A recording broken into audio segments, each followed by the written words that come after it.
Marcus Williams pulled his beat-up Honda Civic into the parking lot of the Riverside Community Center, the engine making that familiar rattling sound that meant another expensive repair was coming soon. At 32, he had learned to stretch every dollar until it screamed, especially since becoming a single father to his 8-year-old son, Jaden. The November rain drummed against the windshield as he gathered his janitor's uniform from the passenger seat, preparing for another long night of cleaning offices downtown. As he stepped out of the car, Marcus noticed a small figure huddled against the brick wall of the community center. At first glance, he thought it might be a pile of old clothes someone had abandoned. But then he saw movement, a slight trembling that had nothing to do with the wind. His heart sank as he realized it was a child, maybe 12 or 13 years old, trying to stay dry under the narrow overhang. The girl had stringy blonde hair that looked like it hadn't been washed in weeks. Her clothes were too big, hanging off her thin frame like she was playing dress-up in someone else's wardrobe. Her shoes had holes in them, and Marcus could see her bare toes peeking through. She clutched a small backpack against her chest like it contained everything she owned in the world. Marcus had seen plenty of homeless people in his neighborhood. The economic downturn had hit their community hard, and the local shelters were always overcrowded. But seeing a child in this condition hit him differently. He thought about Jaden, safe and warm in their small apartment, probably doing his homework at the kitchen table while eating the leftover spaghetti Marcus had made the night before. He approached slowly, not wanting to startle the girl. "Hey there," he called out gently, keeping his distance. "You okay?" The girl looked up with wide blue eyes that seemed too old for her face. There was wariness there, the kind that came from too many bad experiences with adults. She didn't answer, just pulled her backpack closer and pressed herself further against the wall. Marcus crouched down to her level, still maintaining his distance. "I'm Marcus. I work here sometimes, helping out with maintenance. Are you waiting for someone?" The girl shook her head slightly, then looked away. Her lips had a bluish tint that worried Marcus. The temperature was dropping fast, and this thin jacket she wore wouldn't keep anyone warm on a night like this. "What's your name?" Marcus asked, his voice as gentle as he could make it. "Emma," she whispered, so quietly he almost didn't hear it. "That's a pretty name. Emma, when's the last time you ate something hot?" She shrugged, still not meeting his eyes. "I don't know. Maybe yesterday. There was a lady at the park who gave me half a sandwich." Marcus felt his chest tighten. This child had been on the streets for more than a day, probably longer. He thought about the procedures he should follow, calling social services, the police, finding the proper authorities to handle this situation. But he also knew how overloaded the system was, how long it could take, and how cold it was getting. "Listen, Emma," he said, making a decision that would change both their lives. "I need to go to work in a couple hours, but right now, I'm going home to check on my son and make some dinner. Would you like to come with me? Get warm, maybe have something hot to eat." The girl's eyes darted to his face, searching for something: kindness, honesty, maybe just the absence of threat. Marcus could see her internal struggle, the desperation warring with learned caution. "You have a son?" she asked finally. "Yeah, Jaden. He's 8.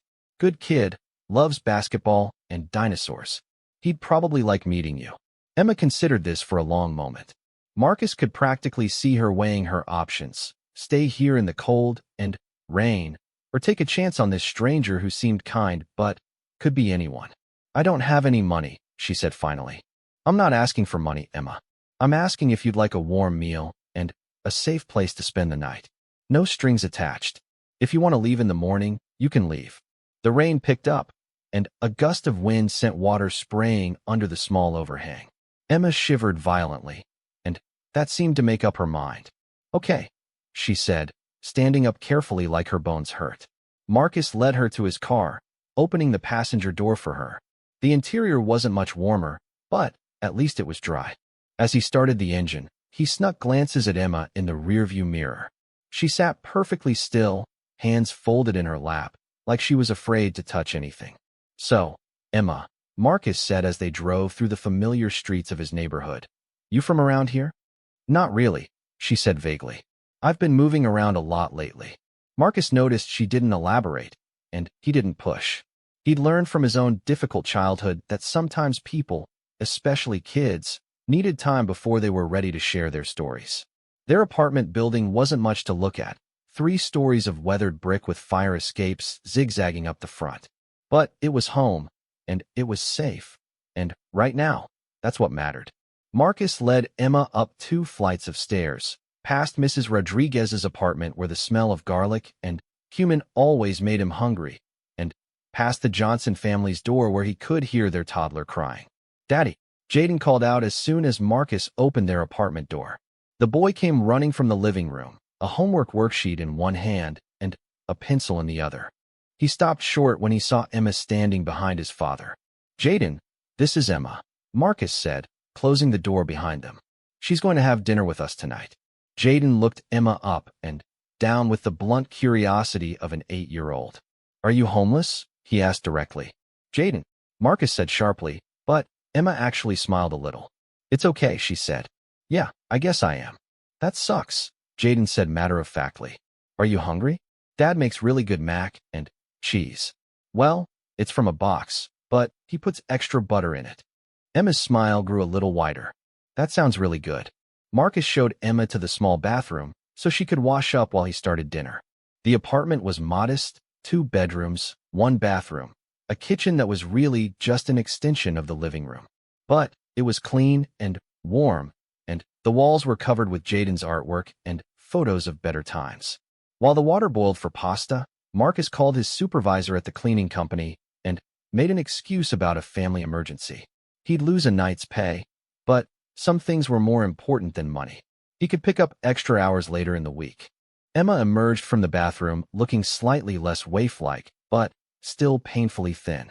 Marcus had put out one of his old t-shirts and a pair of sweatpants for her, both way too big, but clean and dry. She had rolled up the sleeves and pants legs as best she could. "Feel better?" Marcus asked. "Much. Thank you." She paused. "Your bathroom is really clean." Marcus laughed. "Occupational hazard. I clean offices for a living, so I can't stand mess at home either." They sat around the small kitchen table, the 3 of them, eating mac and cheese with cut-up hot dogs mixed in. Emma ate slowly at first, like she was afraid the food might disappear. Then, with increasing enthusiasm as she realized no one was going to take it away from her. "So where do you go to school?" Jaden asked between bites. Emma's fork paused halfway to her mouth. "I don't really. Not right now." "How come?" "Jaden," Marcus warned gently, but Emma shook her head. "It's okay. I've been traveling, moving around a lot. It's hard to stay in one school when you're always going to new places." "That must be lonely," Jaden said with the brutal honesty of childhood. "Yeah," Emma admitted quietly. "It really is." After dinner, Marcus set Emma up on the couch with extra blankets and pillows. It wasn't much, but it was warm and safe. Jaden had insisted on lending her his favorite stuffed dinosaur, a well-loved triceratops named Rex. "Rex is a good protector," Jaden explained seriously as he tucked the dinosaur under Emma's arm. "He keeps the bad dreams away." "Thank you," Emma said, and Marcus could see tears gathering in her eyes. As Marcus tucked Jaden into his own bed, the boy asked the question Marcus had been dreading. "Is Emma going to stay with us?" "I don't know, buddy. She might just be here for tonight. She's got her own life, her own family somewhere." "What if she doesn't?" Jaden asked. "What if her family doesn't want her anymore?" The question hit Marcus harder than he expected. "Why would you think that?" "Because she's really sad, Dad. Like, deep down sad. The kind you get when people are mean to you or don't want you around." Marcus sat on the edge of Jaden's bed, struck by his son's perceptiveness. Sometimes adults make bad choices, and kids get hurt because of it. But that doesn't mean it's the kid's fault. "Are we going to help her?" "We're going to try, Jaden. But helping someone isn't always as simple as giving them a place to sleep. Sometimes people need different kinds of help. But we can try, right?" "Yeah, buddy. We can try." Marcus turned off the light and went back to the living room to check on Emma. She was lying on the couch, staring at the ceiling, clutching Jaden's dinosaur. "You okay?" he asked quietly. "Why are you doing this?" she asked without looking at him. "You don't know me. I could be dangerous or crazy or could be," Marcus agreed, sitting in the worn armchair across from her. "But you're not. You're just a kid who's had some bad luck." "How can you tell?" Marcus considered the question. "Experience, I guess. I've been where you are, not homeless, but Alone, scared, not sure who to trust. And I've been a parent long enough to recognize when a child is in trouble. Emma was quiet for a long time. Then, so softly he almost missed it, she said, I ran away. Marcus nodded, not seeming surprised. How long ago? 3 weeks. Maybe 4. It's hard to keep track. From where? Connecticut. Greenwich. She said the town name like it left a bad taste in her mouth. Marcus knew enough about Connecticut geography to know that Greenwich was wealthy territory. Very wealthy. Which made Emma's current situation even more puzzling. Long way from home, he observed neutrally. It wasn't home, Emma said firmly. Home is supposed to be safe. There was clearly a story there, but Marcus didn't push. Instead, he said, well, you're safe here tonight. We can figure out tomorrow when tomorrow comes. What if I don't want to go back? It was the question Marcus had been expecting and dreading. Emma, I'm not going to lie to you. You're a minor, which means legally, you belong with your family or with the state. But I'm also not going to call anyone tonight. You need sleep and time to think and a chance to decide what you want to do next. And you'll help me figure it out? I'll help you figure out what's best for you, even if that means going back to Connecticut. Emma turned on her side, facing away from him. Thank you, she said quietly, for the food and the safe place and for not asking too many questions. Get some sleep, Emma. Tomorrow's a new day. Marcus went to his own room, but sleep didn't come easily. He lay in bed thinking about the child on his couch, wondering what had driven her so far from home, wondering what kind of family situation could be bad enough to send a 12-year-old girl onto the streets alone. He thought about his own responsibilities, to Jaden, to Emma, to the law. He thought about the child services caseworkers he'd dealt with over the years, some good, some overwhelmed, some who seemed to care more about paperwork than children. He thought about the group homes and foster families, the statistics about runaway children, the dangers that Emma had likely faced in her weeks on the street. But, mostly, he thought about the look in her eyes when Jaden had handed her that stuffed dinosaur. The surprise, like kindness, was something she'd forgotten existed. The gratitude that seemed too deep for such a small gesture. The way she'd relaxed, just a little, when she realized that this stranger wasn't going to hurt her. Marcus had always believed that sometimes life put people in your path for a reason. He'd felt that way when he'd met Jaden's mother, though that relationship hadn't lasted. He'd felt it when he'd gotten the job at the community center, which had led to his current job and helped him provide stability for Jaden after the divorce. Now, lying in the dark and listening to the sounds of his neighborhood, sirens in the distance, music from the apartment upstairs, the hum of traffic on the main street, Marcus wondered if maybe this was one of those moments. Not the moment where he solved all of Emma's problems with a warm meal and a safe couch, but the moment where he chose to be the kind of person who didn't look away when a child needed help. In the living room, Emma lay awake too, staring at the patter. Emma woke to the smell of coffee and something sweet baking in the oven. For a moment, she panicked, forgetting where she was, her body tensing for flight before the memories of the night before came flooding back. The soft couch, the warm blankets, the stuffed dinosaur still clutched in her arms. She could hear voices in the kitchen, Marcus's deep, gentle tone, and Jaden's higher pitch, animated with the energy of morning. She sat up slowly, wincing as her muscles reminded her of all the nights she'd spent sleeping on park benches and in doorways. The apartment looked different in daylight, sunnier despite the small windows. She could see family photos on the walls more clearly now, Marcus and Jaden at what looked like a baseball game, Jaden in a school play costume, a woman who must have been Jaden's mother holding a much younger version of the boy. Morning, sunshine. Jaden appeared in the living room doorway, already dressed in his school clothes.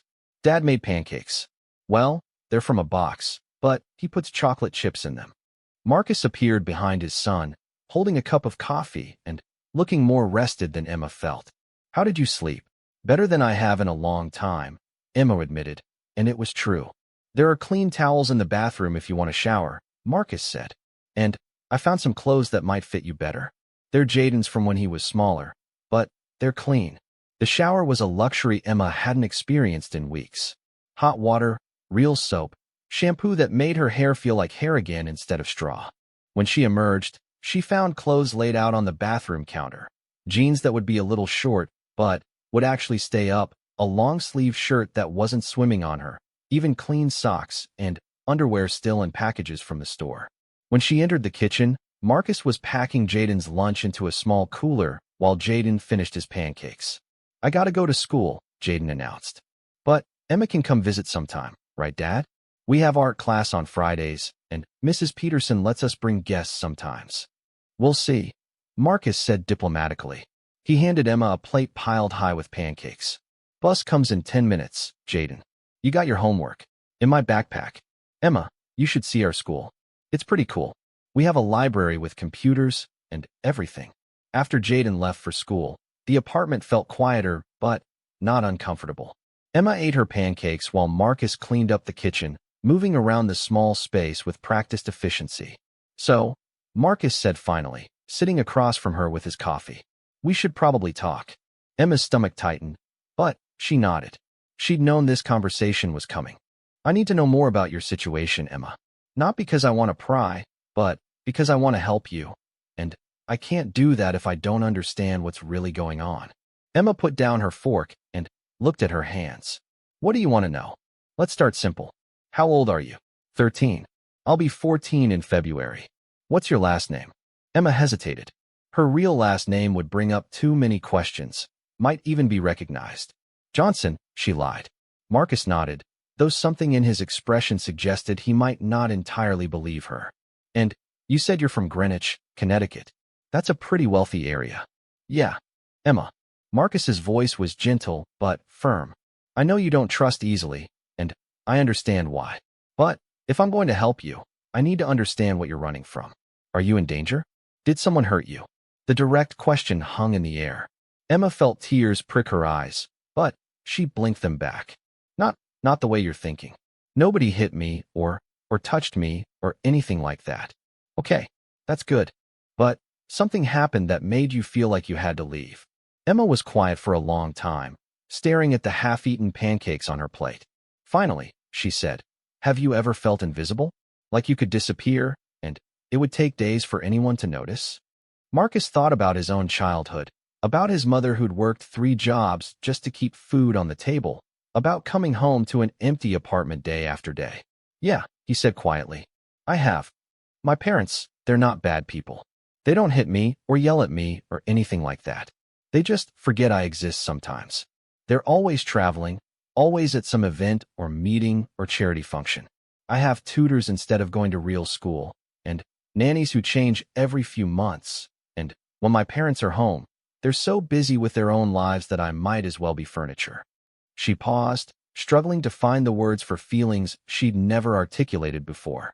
"I know that sounds spoiled. Poor little rich girl with all the money she could want. But money doesn't buy you a family that actually wants you around." Marcus leaned back in his chair, processing this. A wealthy family from Greenwich, tutors instead of school, parents who traveled constantly. This wasn't the typical runaway story, but it was heartbreaking in its own way. "So you left," he said. "I left a note. Told them I was going to find somewhere I mattered. I don't think they've even read it yet." "Emma, they have to know you're missing by now. There would be missing person reports, police looking for you." Emma shook her head. "They think I'm at boarding school. I was supposed to start at some fancy place in Switzerland last month, but I never showed up. My parents probably think I'm there, and the school probably thinks I changed my mind. It might be weeks before anyone realizes I'm actually gone." The casual way she said it made Marcus's heart ache. What kind of family structure allowed a 13-year-old to disappear for weeks without anyone noticing? What about friends? People who would miss you. I didn't really have friends. Hard to make friends when you change tutors all the time and never go to regular school. There was this girl, Sarah, whose family lived nearby, but her parents and my parents had some kind of falling out last year, and we weren't allowed to see each other anymore. Marcus was beginning to understand the full scope of Emma's isolation. Wealth and privilege, but no real connections, no one to notice if she vanished. It explained how she'd survived on the streets for weeks. She'd already been essentially on her own. "What did you plan to do?" he asked. "I mean, when you left, did you have a destination in mind?" "I thought about going to find Sarah, but I don't know where her family moved. I thought about trying to get to California, because it's warm there and far away. Mostly I just wanted to go somewhere where people might actually care if I was around. And now, Emma looked around the small, tidy apartment. This is the first place I've felt safe since I left. The first place that felt like a home instead of just a house. Marcus felt the weight of her words. This child had crossed several states to find what he tried to give Jaden every day, a sense of belonging, of being wanted and valued. Emma, I want to help you. But I need you to understand something. I'm a single father working 2 jobs to keep this place. I can't afford lawyers or legal battles. And eventually, the authorities are going to get involved. When they do, they're going to want to send you back to your family. I know, Emma said quietly. I've been thinking about that all morning. What do you want to do? Emma was quiet for a long time. Then, she said, can I ask you something? Of course. Why did you help me? Really? Most people would have just called the police or social services or walked away. Marcus considered the question. When I was about your age, I was staying with my grandmother while my mom worked nights. One evening, I got locked out of the apartment building and had to wait in the cold for hours until she got home. A neighbor, Mrs. Chun, saw me sitting on the steps and brought me inside, fed me soup, and let me warm up, called my grandmother to let her know where I was. He paused, remembering.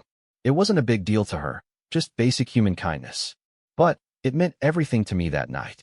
Sometimes that's all someone needs, just for one person to see that they matter, that their situation matters. So you helped me because someone helped you once?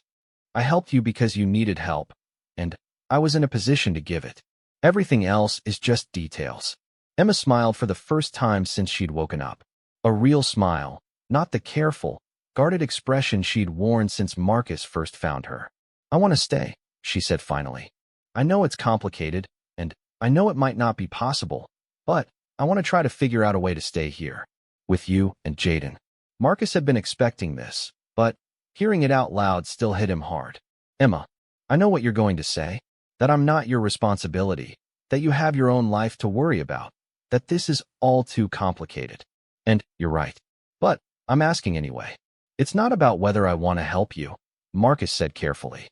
It's about what's legal, what's realistic, what's actually best for you in the long run. What if we could make it legal? Marcus raised an eyebrow.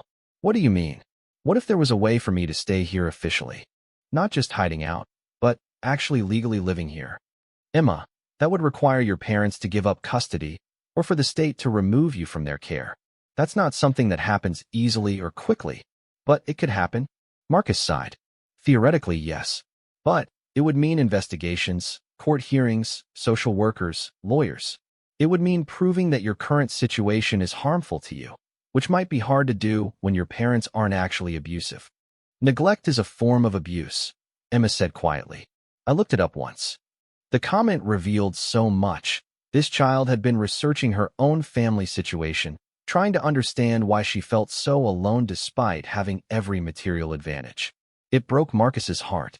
Even if that's true, he said gently, the process would be long and complicated, and there's no guarantee it would work out the way you want. But you'd try? If there was a way. Marcus looked at this young girl sitting at his kitchen table, wearing his son's old clothes, asking him to take on a responsibility that could change all their lives. He thought about Jaden, who'd already grown attached to their unexpected guest. He thought about his own financial situation, barely stable enough for 2 people, let alone 3. He thought about the legal complexities, the social workers, the questions that would come. But he also thought about Emma's eyes when she'd said this was the first place she'd felt safe. He thought about her sleeping on the streets for weeks because she'd rather face that than go back to a house where she was invisible. He thought about the note she'd left for parents who might not even have read it yet. Yeah, he said finally. I'd try. Emma's smile was brilliant. Really, really. But, Emma, I need you to understand what this means. If we're going to do this right, we can't keep hiding. We're going to have to contact the authorities, your family, social services. Things are going to get complicated before they get better. I understand. And there's a real chance that at the end of all this, you'll end up back in Connecticut with your parents. I understand that too. But at least I'll know that someone tried. At least I'll know that someone thought I was worth fighting for. Marcus reached across the table and squeezed her hand. You are worth fighting for, Emma. Don't ever doubt that. They spent the rest of the morning making plans. Marcus called in sick to his day job. He worked part-time at a hardware store when he wasn't cleaning offices, and instead used the time to research. He found contact information for family lawyers who offered free consultations, support groups for foster families, resources for children in crisis situations. Emma told him more about her life in Greenwich. Her father was some kind of investment banker. Her mother sat on various charity boards. They had a house with 12 bedrooms that echoed when she walked through it alone. Her tutors came and went so frequently that she'd stopped bothering to learn their names. Her parents traveled constantly for work and pleasure, sometimes for weeks at a time, leaving her with whatever nanny or housekeeper was currently employed. The weird thing is, Emma said as they researched together on Marcus's old laptop, they're not bad people. They donate lots of money to children's charities. They just never noticed that their own child was disappearing right in front of them. When Jaden came home from school, he found them sitting at the kitchen table surrounded by printed papers and notebook pages covered in notes. "Did you figure it out?" he asked, dropping his backpack and going straight to the refrigerator for his after-school snack. "We're working on it," Marcus said. "Good.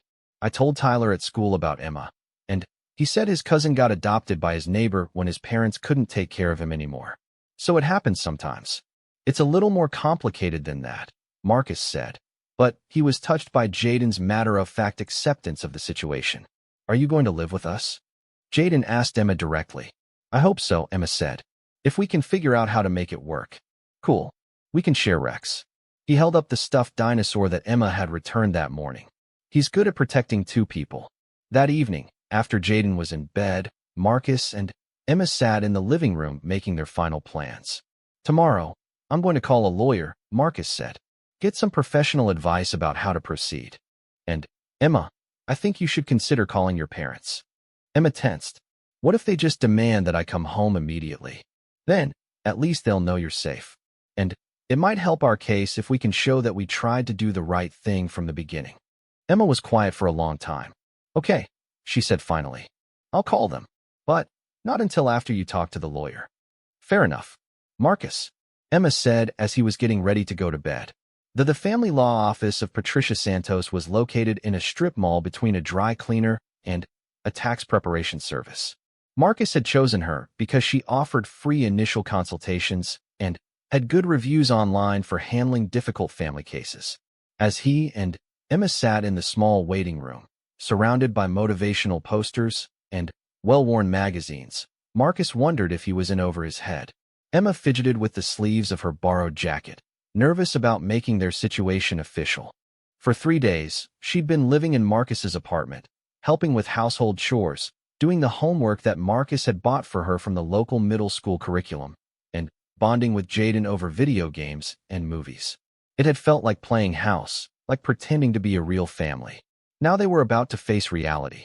William's family. A woman in her 40s appeared in the doorway, extending her hand with a warm smile. Patricia Santos had kind eyes behind wire-rimmed glasses and the sort of competent, no-nonsense manner that Marcus found reassuring. In her office, Patricia listened carefully as Marcus explained the situation. Emma sat quietly beside him, occasionally adding details when asked directly. The lawyer took notes, asked clarifying questions, and maintained a neutral expression that gave no hint of what she was thinking. "Let me make sure I understand," Patricia said when they finished. "Emma, you left your family's home in Greenwich approximately 4 weeks ago. You've been living on the streets since then, and 3 days ago, Marcus found you and brought you home. Your parents believe you're at a boarding school in Switzerland and haven't yet realized you're missing." "That's correct," Emma said quietly. "And you want to remain with Marcus's family rather than return to Connecticut?" "Yes." Patricia turned to Marcus. "And you're willing to pursue legal guardianship, despite having known Emma for only 3 days." "I know how it sounds," Marcus said. "But yes." Patricia leaned back in her chair. "I'm going to be honest with both of you. This is going to be an extremely difficult case. Emma, your parents haven't been charged with any crime. From what you've told me, while they may be emotionally distant, they're not abusive in any legal sense. They provide for you financially, they haven't abandoned you, and they haven't given up their parental rights." Emma's face fell, but Patricia continued. "That doesn't mean it's impossible. But It does mean we're going to have to build a case for why your current living situation is not in your best interests, and why placement with Marcus would be better for your welfare. What would that involve? Marcus asked. First, we need to contact the authorities. Emma is a missing child, regardless of whether her parents know it yet. We need to report her whereabouts and begin the legal process properly. Emma tensed. What happens then? Child Protective Services will get involved. There will be an investigation into both your family situation and Marcus's ability to care for you. You'll likely be placed in temporary foster care while the case proceeds, unless we can arrange for you to stay with Marcus temporarily. Temporary foster care? Emma's voice was small. I know it's scary, but it might only be for a short time. The goal would be to get you back with Marcus as quickly as possible while the courts sort everything out. Marcus reached over and squeezed Emma's hand. We knew this part would be hard. Patricia continued. Marcus, you'll need to be evaluated as a potential guardian. They'll look at your financial situation, your criminal background, your living situation, your ability to care for another child. They'll interview Jaden, your neighbors, your employers. I don't have a criminal record, Marcus said. And I've been caring for Jaden on my own for 3 years. That works in your favor. But they'll also look at whether you can financially support another child, whether you have adequate living space, whether taking on this responsibility would negatively impact Jaden's welfare. Marcus thought about his small apartment, his 2 part-time jobs, the constant struggle to make ends meet. What if we don't meet their financial requirements? We'll cross that bridge when we come to it. There are programs to help, and the fact that you're employed and stable counts for a lot. What about Emma's family? Marcus asked. What happens when they find out where she is? Patricia's expression grew more serious. That's where this gets complicated. Emma's family has resources. They can afford the best lawyers, and they may fight this very hard. They may argue that Marcus is kidnapping their daughter, that he's taken advantage of a confused child, that Emma belongs with her biological family regardless of her wishes. But I chose to be here, Emma said firmly. Doesn't that matter? It does, but you're a minor. The law generally assumes that children don't always make decisions that are in their best interests. Your wishes will be considered, but they won't be the only factor. They spent the next hour going over the legal process in detail. Patricia explained the different types of guardianship, the court procedures they'd face, the timeline they were looking at, potentially months or even years before everything was resolved. I want to be very clear about something, Patricia said as the consultation wound down. This is going to be expensive. Even with pro bono hours and sliding scale fees, there will be court costs, evaluation fees, other expenses. And there's no guarantee we'll win. Marcus had been afraid of this question. How much are we talking about? Potentially several $1,000s, maybe more if Emma's family contests this aggressively. Marcus felt his heart sink. Several $1,000s might as well have been several million given his current finances. Emma must have seen his expression. I have money, she said quietly. Both Patricia and Marcus looked at her. What do you mean? Patricia asked. I have a trust fund. My grandmother left it to me when she died. I can't access most of it until I'm 18, but there's an allowance that's supposed to pay for school and living expenses. My parents control it now, but if Marcus becomes my guardian, he could potentially access those funds for your care. Patricia finished. How much money are we talking about? Emma hesitated. The monthly allowance is substantial. Emma, I need a number. $5,000 a month. Patricia's eyebrows shot up. Marcus felt like the air had been knocked out of him. Your monthly allowance is $5,000? Patricia repeated. Yes, and the full trust fund is a lot more. Marcus was beginning to understand why Emma had been so vague about her background. This wasn't just a wealthy family. This was serious money. Emma, Patricia said carefully, what's your last name? Your real last name. Emma looked at Marcus, then back at Patricia. Whitmore, she said quietly. Patricia went very still. Emma Whitmore? As in Whitmore Industries. Emma nodded miserably. Marcus felt like he'd been hit by a truck. Whitmore Industries was one of the largest private investment firms in the country. He'd seen the name in newspapers, business magazines. They owned hotels, tech companies, real estate developments all over the world.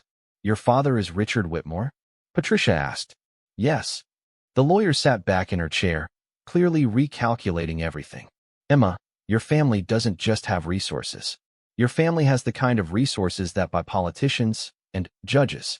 They could make this case disappear or make Marcus disappear if they wanted to. They won't, Emma said, but she sounded less certain than before. How can you be sure? Because they don't care enough to fight for me. That's the whole problem. Marcus's mind was reeling. The girl he'd found shivering outside the community center, the girl he'd fed mac and cheese and given a stuffed dinosaur, was one of the wealthiest children in America. Marcus, Patricia said gently, I need you to understand what you're up against here. The Whitmore family could hire a dozen law firms to fight this. They could have you investigated, your life turned inside out. They could argue that you targeted Emma specifically because of her family's money. I didn't even know who she was, Marcus protested. I believe you, but proving that in court is different matter.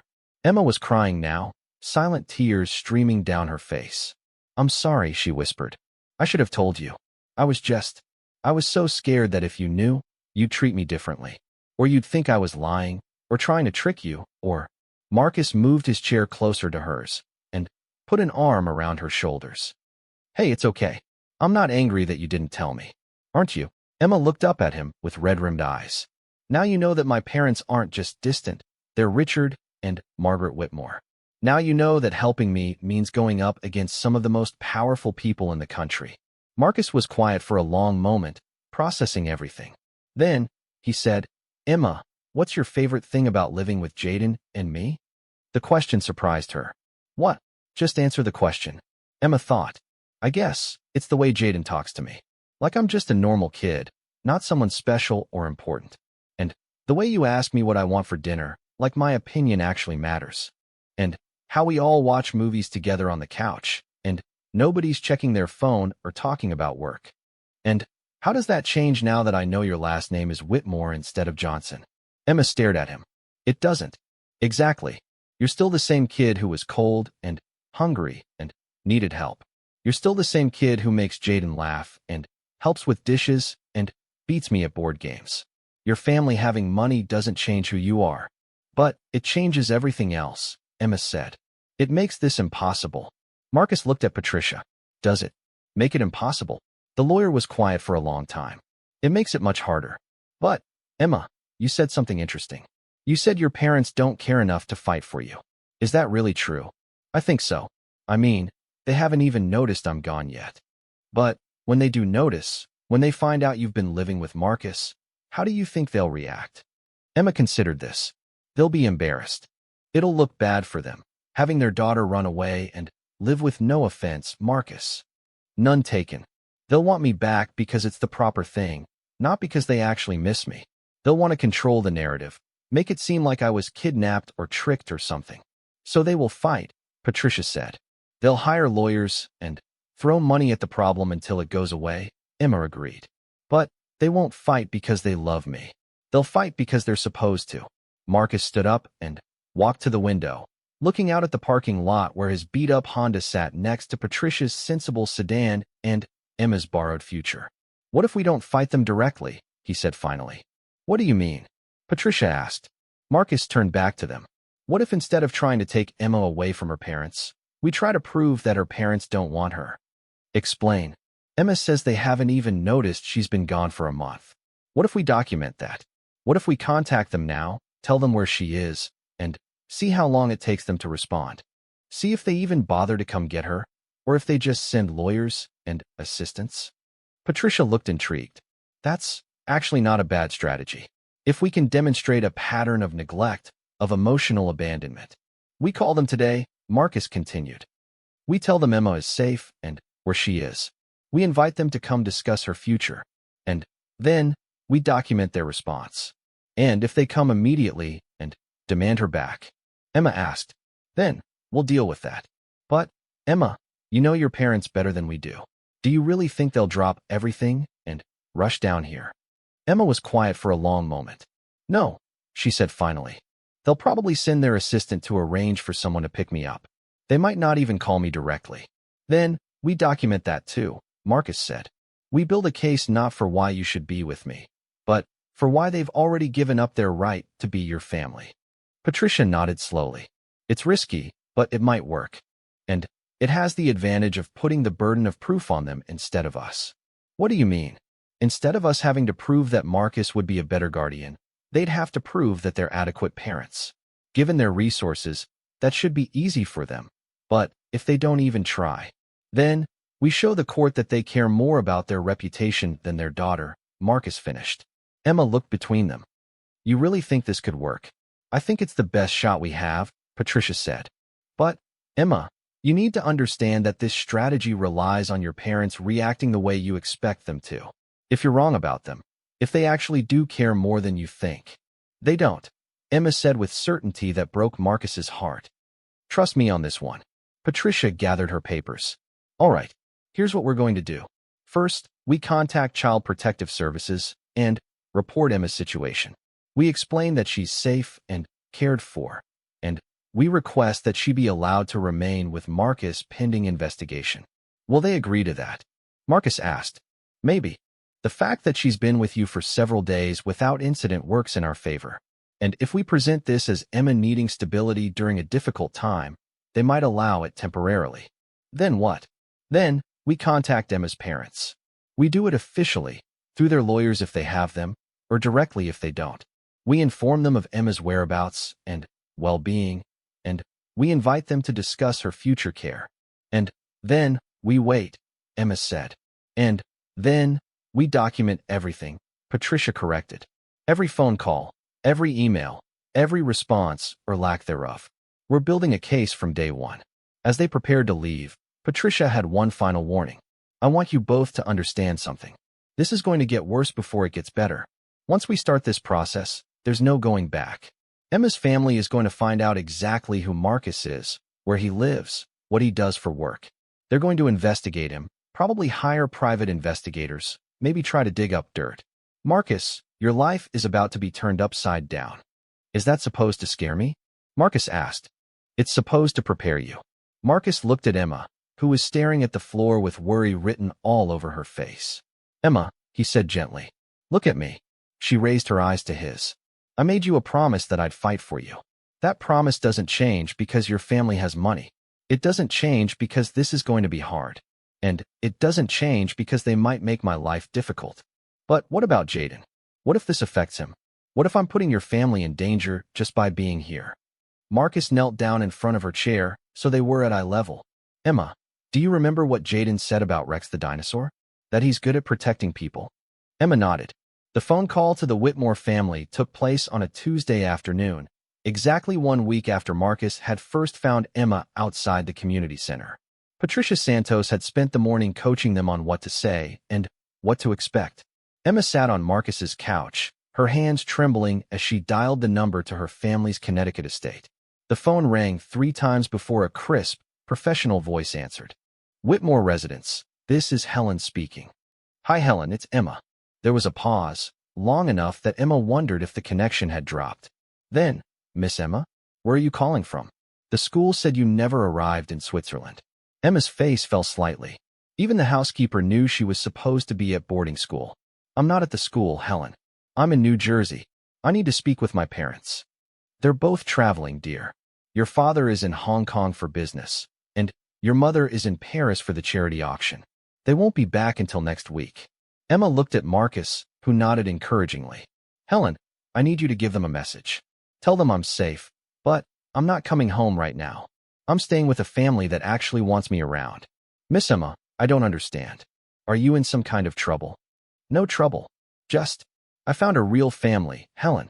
People who notice when I'm there, and would notice if I was gone. Should I call the police? Your parents left instructions that if anything happened, no police. Just give them the message.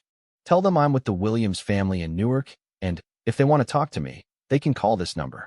Emma rattled off Marcus's phone number and hung up before Helen could ask more questions. How do you feel? Marcus asked. Like I just set off a bomb, Emma admitted. But also relieved. Patricia had warned them that the Whitmore family's response would tell them everything they needed to know about Emma's parents' priorities. If they truly cared about their daughter's well-being, they would drop everything and rush to Newark. If they cared more about control and appearance, they would send lawyers and assistants first. The call came 6 hours later. Marcus answered the phone while Emma and Jaden were doing homework at the kitchen table. The voice on the other end was clipped and authoritative. "This is James Morrison, attorney for the Whitmore family. I understand you have Emma Whitmore with you." "Yes, she's safe and well cared for." "Mr. Williams, I need to be very clear with you. You are currently harboring a minor child without the consent of her legal guardians. This could be considered kidnapping." Marcus had expected this approach. Patricia had prepared him for it. "Mr. Morrison, Emma came to me voluntarily. She was homeless and in danger, and I provided her with food and shelter. I've reported her whereabouts to the appropriate authorities, and we're working with Child Protective Services to ensure her welfare. Nevertheless, Emma needs to be returned to her family immediately. Are Mr. and Mrs. Whitmore planning to come pick her up personally?" There was a pause. "The Whitmores are currently traveling on business. Arrangements will be made for Emma's transport back to Connecticut." "What kind of arrangements?" "A car service will be sent to collect her tomorrow morning." Marcus felt a surge of anger and sadness. Emma had been missing for over a month, and her parents weren't even planning to come get her themselves. They were sending a car service. "Mr. Morrison, with respect, Emma has been through a traumatic experience. She's been living on the streets for weeks. Don't you think her parents should be here to support her through this? The Whitmores have every confidence that their staff can handle Emma's transport safely. I'd like to speak with Mr. or Mrs. Whitmore directly." "That won't be possible. They've authorized me to handle this situation." "Then, I'm afraid Emma won't be going anywhere tomorrow." The lawyer's voice grew colder. "Mr. Williams, I strongly advise you not to interfere with the return of this child to her lawful guardians. The Whitmore family has significant resources, and they will not hesitate to use them to recover their daughter." "Is that a threat, Mr. Morrison?" "It's a statement of fact. Emma will be returned to her family, one way or another." After Marcus hung up, he found Emma standing in the kitchen doorway, having heard most of the conversation.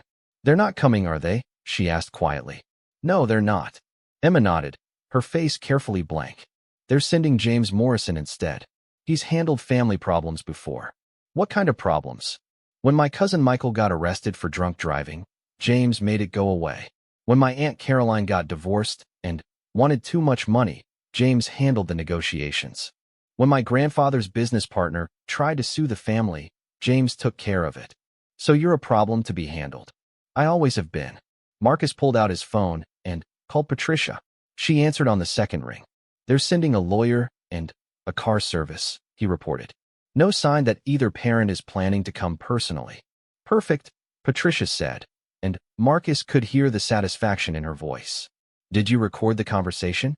"Yes, on my phone's voice memo app like you suggested." "Excellent. This is exactly what we needed. Emma's been missing for over a month, and instead of her parents coming to get her, they're sending hired help. A jury will see right through that." "What do we do about the car service?" "Nothing. We've already filed the paperwork with Child Protective Services. Emma is officially in protective custody pending investigation. The car service has no legal authority to take her." True to the lawyer's word, a black sedan appeared outside Marcus's apartment building at 8 o'clock the next morning. Emma watched from the window as a man in an expensive suit got out and checked his phone. "He looks like every other business guy my parents employ," Emma said. "Probably has never had a conversation with a kid in his life." The man knocked on the apartment door. Marcus answered it with Patricia beside him. She'd arrived early to handle this confrontation. "I'm here to collect Emma Whitmore," the man said without introducing himself. "And you are?" Patricia asked. "Thomas Mitchell, representing the Whitmore family." "Do you have any legal documentation giving you authority to take Emma?" "I have authorization from her parents." "That's not the same thing. Emma is currently in protective custody under New Jersey state law. She's not going anywhere without a court order." Thomas pulled out his phone. "I need to make a call." While he stepped away to speak with his supervisors, Emma tugged on Marcus's sleeve. "Can I tell him something?" Marcus looked at Patricia, who nodded. Emma walked over to where Thomas was finishing his phone call. "Excuse me, Mr. Mitchell?" He turned to her with the sort of polite but distant expression adults used when they had to interact with children they didn't know. "Yes. Did my parents give you a message for me? Or ask you to tell me anything?" Thomas looked confused. "A message? Yeah. Like, did they say they missed me, or that they were worried about me, or that they loved me?" Anything like that. Thomas glanced at his phone, as if the answer might be written there. They want you to come home. But did they say why? Did they tell you anything about me personally? Like what I like to do? Or what might make me feel better? Or why I might not want to come home? I'm just here to transport you back to Connecticut, Miss Whitmore. Emma's smile was sad, but not surprised. That's what I thought. You can tell my parents that I'm not coming home with someone who doesn't even know my middle name. What? My middle name? If they had told you anything about me at all, you'd know it. But they didn't, did they? They just told you to pick up their daughter like she was a package they'd left behind. Thomas was clearly uncomfortable now. I'm sure your parents are very concerned about your welfare. What's my middle name? Emma asked again. That's not relevant to. It's Grace, Emma said. Emma Grace Whitmore. I was named after my great-grandmother, who actually talked to me like I was a person. She's the one who left me the trust fund, because she knew my parents would never think to make sure I was taken care of. Emma walked back to Marcus's side. You can tell James Morrison that Emma Grace Whitmore isn't going anywhere with strangers. If my parents want me back, they can come get me themselves. Thomas left, making phone calls as he walked to his car. How do you feel? Marcus asked Emma. Good, she said, and sounded like she meant it. For the first time in my life, I told someone from my parents' world exactly what I thought. And you know what? The world didn't end. The phone started ringing within an hour. First James Morrison again, his voice tighter and more frustrated. Then, someone claiming to be from Whitmore Industries Security. Then, a woman who introduced herself as Margaret Whitmore's assistant. Marcus let them all go to voicemail. Aren't you going to answer? Jaden asked as the phone rang for the 5th time. Not until one of Emma's actual parents calls, Marcus said. What if they don't? Then, we'll know everything we need to know. The calls continued throughout the day. Lawyers, assistants, business associates, even someone from a private security firm. But never Richard or Margaret Whitmore themselves. That evening, as they sat down to dinner, spaghetti and meatballs that Emma had helped Jaden make, the phone rang again. This time, Emma answered it. Emma. The voice was female, older, with the crisp accent of someone who'd attended expensive schools. This is your mother. Emma nearly dropped the phone. In all the calls that day, this was the first time she'd heard directly from either of her parents. Hi, Mother. Emma, what is this nonsense about refusing to come home? James Morrison tells me you're being completely unreasonable. I'm not being unreasonable. I'm being heard for the first time in my life. Don't be dramatic, dear. You're 13 years old. You don't get to decide where you live. Why not? You and Father decided I should live at boarding school in Switzerland without asking what I wanted. That school would have been good for you. The connections alone. I don't care about connections, Mother. I care about being wanted. There was a pause. Of course you're wanted, Emma. You're our daughter. When did you last have dinner with me? When did you last ask me about my day? Or help me with homework? Or watch a movie with me? Another pause, longer this time. Emma, your father, and I have very demanding schedules. When was my last birthday, Mother? What kind of question is that? Just answer it. When was my last birthday? And what did we do to celebrate it? The silence stretched so long that Emma wondered if the call had been disconnected. Mother, February 14th, Margaret Whitmore said finally. That's Valentine's Day, Mother. My birthday is February 15th. And we didn't celebrate it at all because you and Father were in Dubai for a business conference. Emma, the nanny that month was Mrs. Patterson. She made me a cake from a box and sang happy birthday by herself. I ate dinner alone and went to bed alone. And when you called that night, you forgot to mention that it was my birthday. We sent you gifts. You had your assistant send gifts. There's a difference. Marcus, who had been listening to Emma's side of the conversation, was amazed by her composure. She wasn't crying or shouting. She was simply stating facts. Emma, I think you're being very unfair, Margaret said. Your father and I work very hard to provide for you. I don't need you to provide for me, Mother. I need you to love me. Of course we love you. Then, come get me yourself. Not James Morrison, not Thomas Mitchell, not a car service. You, come to Newark and sit in this little apartment and meet the people who have been taking care of me. Look Marcus in the eye and tell him why I should come home with you instead of staying here where people actually notice when I'm in the room. Emma, we can't just drop everything and... Why not? I'm your daughter, and I've been missing for over a month.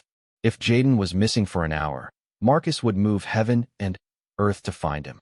Who's Jaden? Marcus's son. He's 8 years old, and he knows more about being part of a family than I learned in 13 years in Connecticut. Margaret Whitmore's voice was growing sharper. Emma, you're being completely unreasonable. We have obligations, schedules, commitments that can't be changed at a moment's notice. More important than your missing daughter? That's not fair. It's not about fair, Mother. It's about priorities. And I can see what yours are. Emma was quiet for a moment, then said, I'll make you a deal. You and Father come here together. Sit down with Marcus and me and explain why I should come home. Really explain it. Not just because you're our daughter or because we say so. Tell me about the life you want to give me and why it's better than what I have here. Emma, if you can't do that, if you can't even be bothered to come here personally, then you're proving exactly what I've been saying, that I don't matter enough to you to disrupt your schedules. Your father is in important negotiations in Hong Kong. I have the charity auction tomorrow night that I've been planning for months. Emma's composure finally cracked, just a little. I've been gone for over a month, and you're worried about a charity auction? It's not just any auction, Emma. It's raising money for disadvantaged children. The irony was so thick that Emma actually laughed, though there was no humor in it. You're raising money for disadvantaged children while your own disadvantaged child is living with strangers because she'd rather be homeless than live in your house. You are not disadvantaged, Emma. You have every advantage money can buy, except parents who love me enough to put me first. The line went quiet. Mother? Are you still there? I'm here. Margaret Whitmore's voice was colder now. Emma, you're clearly going through some kind of phase, and these people have obviously filled your head with ideas. These people, Emma interrupted, know my middle name.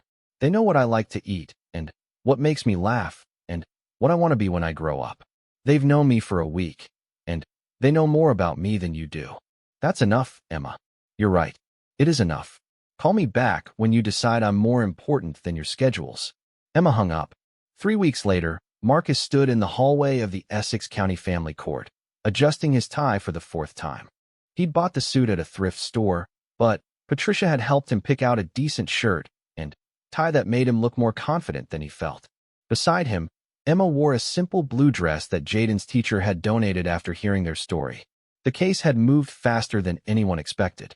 The media attention hadn't helped. Somehow, word had leaked that Emma Whitmore, heir to a billion-dollar fortune, was living in a Newark apartment and requesting to remain there. The story had everything reporters loved: wealth, family drama, and an underdog fighting against powerful interests. Richard and Margaret Whitmore had finally arrived in Newark 2 days earlier, driven by the negative publicity more than by concern for their daughter. They'd checked into the most expensive hotel in the city and requested a meeting at their lawyer's office rather than Marcus's apartment. Emma had refused to go. If they want to talk to me, she told Patricia, they can come to the place I call home. So the Whitmores had come to Marcus's small apartment, accompanied by James Morrison and another lawyer Marcus hadn't met. The contrast had been stark. Margaret Whitmore in her designer suit, looking around the modest space like she was visiting a foreign country. Richard checking his phone every 30 seconds despite his daughter sitting right in front of him. The conversation had been painful to witness. The Whitmores had offered everything except what Emma wanted: a bigger allowance, a different boarding school, a house of her own with staff to care for her, even an apartment in Manhattan where she could live independently. Everything except their time, their attention, their presence in her daily life. We can give you anything you want, Richard had said, clearly frustrated by his daughter's refusal to be bought. I want parents, Emma had replied simply. Not providers. Not managers. Parents. We are your parents, Margaret had snapped. No, Emma had said, looking at Marcus. That's a parent. Someone who knows that I hate mushrooms, but love broccoli. Someone who helps me with homework even when he's tired from working 2 jobs. Someone who notices when I'm sad and asks what's wrong instead of just throwing money at the problem. The Whitmores had left without resolution, and the case had proceeded to court. Now, as they waited for their hearing to be called, Marcus wondered if he'd made the right choice. The past month had been a whirlwind of investigations, interviews, and legal filings. Social workers had combed through every aspect of his life, from his finances to his parenting philosophy. They'd interviewed his employers, his neighbors, Jaden's teachers, even his ex-wife. The results had been mixed. Marcus was clearly a caring, responsible parent, but his financial situation was precarious. His apartment was clean and safe, but small. He worked long hours to make ends meet, which would be even harder with another child. The Whitmores, by contrast, could offer Emma every material advantage. Private tutors, international travel, the best schools, unlimited resources for any interest she might develop. On paper, it shouldn't have been a contest. Marcus Williams? A court clerk called out. This was it. The courtroom was smaller than Marcus had expected, but still intimidating. Judge Rebecca Chun presided from behind a heavy wooden bench, her expression neutral as she reviewed the case files. The Whitmores sat with their legal team on one side of the room, while Marcus, Emma, and Patricia occupied a single table on the other. The disparity in legal representation was obvious. The Whitmores had brought 4 lawyers. Marcus had Patricia, who was good, but working largely pro bono. This is an unusual case, Judge Chin began. We have a minor who ran away from home and is requesting to remain with a non-relative rather than return to her biological parents. The minor has been living with Mr. Williams for approximately 6 weeks, during which time she has been safe, attended school regularly, and, by all accounts, thrived in his care. She looked at the Whitmore legal team. The biological parents are seeking immediate return of their daughter and are alleging that Mr. Williams has inappropriately influenced the minor's decision to remain with him. Then, she looked at Patricia. Mr. Williams is seeking legal guardianship, alleging that the minor's best interests are served by remaining in his care rather than returning to her biological family. Before we begin formal proceedings, Judge Chun continued, I'd like to speak with Emma privately in my chambers. This wasn't unusual in custody cases involving older children.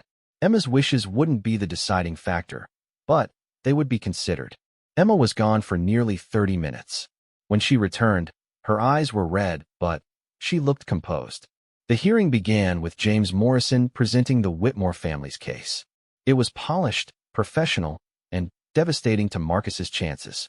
Your Honor, Morrison said, this case is fundamentally about a confused child who has been manipulated by an adult with questionable motives. Emma Whitmore is the heir to a substantial fortune, and Mr. Williams has every financial incentive to maintain custody of her. Marcus felt his stomach drop. He'd known this argument was coming, but hearing it stated so baldly still hurt. Morrison continued, the Whitmore family can provide Emma with educational opportunities, cultural experiences, and financial security that Mr. Williams simply cannot match. While Mr. Williams may be well-intentioned, good intentions don't qualify someone to care for a child with Emma's unique needs and background. The lawyer presented evidence of the Whitmore's wealth, their charitable activities, letters of support from business associates, and family friends. On paper, it was impressive. Then, it was Patricia's turn. She stood up with a single folder in her hands, looking small next to the Whitmore's impressive legal display. Your Honor, she began, this case isn't about money or status or who can provide the most material advantages. It's about a child who ran away from a house where she felt invisible and found a home where she feels valued. Patricia opened her folder and pulled out a single photograph. This is a picture Emma took last week of her and Jaden Williams doing homework at the kitchen table. She asked me to show it to the court because, in her words, it's the first picture she has of herself where she looks happy. She handed the photo to the judge, who studied it quietly. Emma didn't run away. Marcus and Jaden, who had been pretending to eat while obviously listening to every word, looked at her with something like awe. That was brave, Jaden said simply. That was terrifying, Emma corrected. But it felt good. The phone didn't ring again that night. That's what families do. They protect each other. And you're part of our family now, which means we protect you too. Even if it's scary, even if it's hard, even if people with more money than God try to intimidate us. Even if I'm Emma Whitmore instead of Emma Johnson. Especially then, Marcus said firmly. Because Emma Whitmore needs someone to fight for her just as much as Emma Johnson did.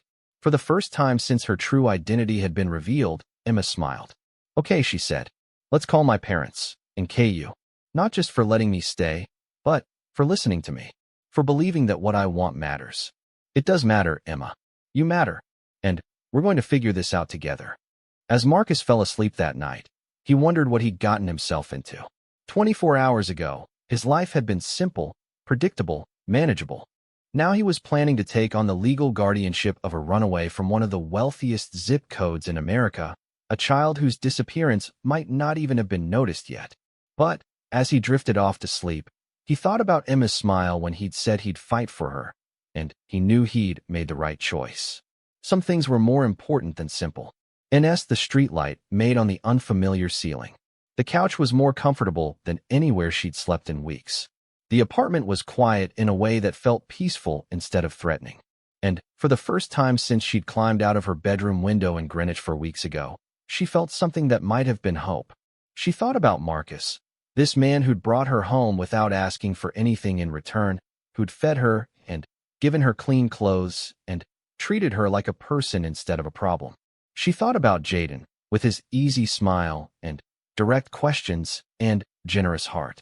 She thought about how different this felt from the cold marble floors and crystal chandeliers of the house she'd left behind. Most of all, she thought about the choice she'd made to trust them and wondered if maybe, just maybe, she'd finally found somewhere she could stop running.